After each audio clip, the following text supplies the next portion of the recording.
নমস্কার বন্ধুরা, স্বাগত জানাই আবার আমার আরেকটা নতুন ব্লগ ভিডিওতে। তো কেমন আছেন আপনারা? আশা করছি ভালো আছেন। আমি কিন্তু খুব ভালো আছি, সেটা অবশ্যই আপনাদের ভালোবাসায়। না, আজকে আর কিন্তু গুড মর্নিং বলিনি, কারণ কি বলুন তো, আজকে এখন বাজে বিকেল 3টে। আজকে যাব একটু পুজোর মার্কেটিংয়ে। আমার বোনের ছেলের আরও বাকি কজনের মার্কেটিং করা বাকি। তো পুজো তো চলেই এসছে দোরগোড়ায়। আজকে যেহেতু অফিসের চাপটা কম, বিকেলবেলা ক্লাসটাও নেই, তার জন্য আজকেই বেরিয়ে পড়ব। এদিকে দেখুন ঝাটপাট দিয়ে নিচ্ছি, কারণ আমার তো যেখানেই যাই না কেন আমার সমস্ত কাজকর্ম গুছিয়েই আমি বেরোই। তো ঝাটটাট দিয়ে বিকেলের সমস্ত কাজকর্ম গুছিয়ে এখানে একটু মুখ ধুয়ে নিচ্ছি ভালো করে। আমি মনে করি বাড়ির সমস্ত কাজও করব, প্লাস নিজের যত্নও নেব।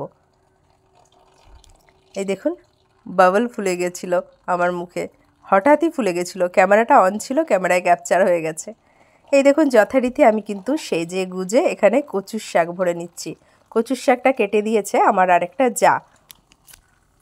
নিয়ে যাচ্ছি মায়ের কাছে, মা রান্না করবে কচুর শাক। মায়ের হাতের কচুর শাক খেতে ভীষণ ভালো লাগে আমার। নিজে রান্না করি, কিন্তু নিজের অতটা রান্নাটা না যেন টেস্ট লাগে না। মা যে বানিয়ে দেয়, মায়ের হাতেরটাই যেন অমৃত।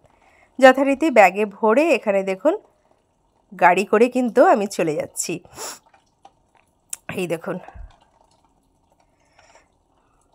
আজকে বিকেলের ওয়েদারটা না বেশ ভালো।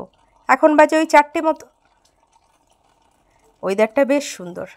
ওইদিকে দেখুন আমার মা কিন্তু ডেকে নিয়েছি, তো মা আস্তে আস্তে করে আসছে। ওই যে মায়ের শরীরটা ভালো না, বলছিল একটু মাথা ঘুরাচ্ছে, প্রেশারটাও কমেছে, বয়স হলে যা হয় আর কি।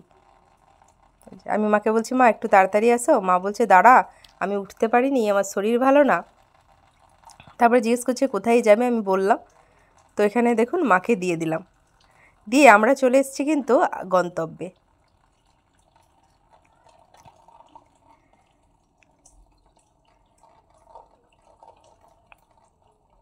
তো এইদিকে ভেতরে আমি যেহেতু এসছিলাম আমার ছেলে আর বোনের ছেলের জন্য জিনিস কিনতে, তো আগে প্রথমে আমি এখানে কিন্তু যেখানে বাচ্চাদের জিনিসপত্র থাকে সেখানেই গিয়েছি।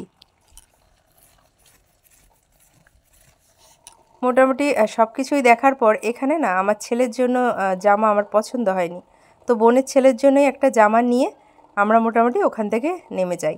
তারপরে আরেকটা দোকানে এসছিলাম, এসে ওখান থেকে মার্কেটিং করার পরে দেখছি ভীষণ বৃষ্টি হচ্ছে বাইরে। এই দেখুন এখন কমে গেছে, ঝিরঝির ঝিরঝির করে পড়ছে।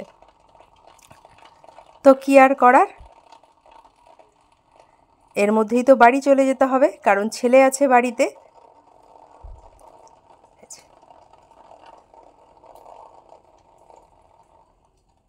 মোটামুটি শপিং টপিং করে এদিকে দেখুন ফুচকা খেতে দাঁড়িয়ে গেছি। একটু কোথাও বেরোলে কিছু না খেলে কি হয়? আর আমার সত্যি কথা বলতে কোনো কিছুর দরকার নেই, একটু ফুচকা দিলেই হবে। তো পল্টুদার ফুচকাটা খেয়ে নিলাম, তারপরে চলে এসেছি বাড়ি। তো ভিডিওটা কেমন লাগলো আমার অবশ্যই কমেন্ট করে জানাবেন, আর ভালো লাগলে একটা লাইক দিয়ে দেবেন, বেশি ভালো লাগলে শেয়ার করে দেবেন। আর আপনারা ভালো থাকবেন, সুস্থ থাকবেন, দেখা হবে আবার অন্য কোনো দিন অন্য একটা ভিডিওর সাথে। ততক্ষণের জন্য টাটা।